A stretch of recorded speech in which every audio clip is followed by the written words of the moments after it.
Dr. Manpreet Singh. I'm an interventional cardiologist with Cardiovascular Institute of the South at Zachary, Louisiana. So I was actually born in India, but I moved to the United States when I was 1 year old. Grew up in a small suburb outside of Cleveland, and therefore I'm a Cleveland Browns fan. And then I went to The Ohio State University, so I'm a Buckeyes fan. I got my degree in biology, and from there I went to school in the Caribbean, and I moved to Louisiana in 2006 and started my rotations in Houma, Louisiana.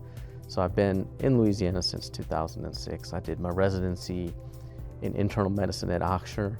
Then I did my fellowship in cardiology at Louisiana State University in New Orleans, and then interventional cardiology as well at LSU in New Orleans.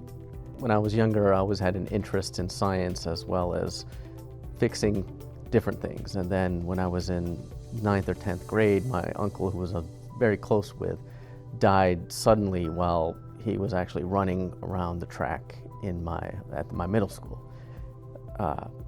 Didn't really know why he died in a sense, but turns out it was from a heart attack. This inspired me then to go to medical school, and then when I went to medical school and then residency, I had an interest in cardiology due to the physiology of the heart. And then from there, just more interest in interventional cardiology, since I could help people when they were sick, and if they're having a heart attack or on the brink of death, it makes you feel good to bring them back. I'm an interventional cardiologist, so I like to perform PCI, which percutaneous intervention, meaning stents in the heart.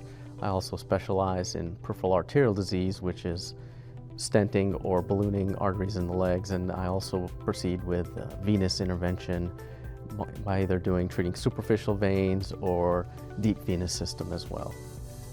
Outside of that, for preventative, I do heart failure management, hypertension management, as well as lipid management and cardiometabolic syndrome management. Actually, when training, a lot of my colleagues actually work for CIS, so I know a lot of people in Lafayette area as well as in the Baton Rouge area, but they've always been at the front line of technology, and it's always good to have people that you can lean on for help with complex cases, and they're always in the forefront. They have conferences that I've gone to in the past and still watch videos on, so it's always good to be with a group that you can trust. So I like spending time with my family and my son. He's currently in the 1st grade, so we enjoy watching football. I am, Ohio State Buckeyes fan, and my son, since he was born here, is actually an LSU fan. Besides that, we like to go on road trips, and I like to barbecue, always looking for new recipes for chicken or even steak. And then sometimes, if weather permits, we like to go on bike rides around the neighborhood. I first started training in Houma. It's a little small community that's close-knit and tight, and you end up treating patients and become part of your family, and Zachary seems to be close to that. And currently I live in Baton Rouge, so it's close enough that I kind of know the area and look forward to developing a relationship with patients as well.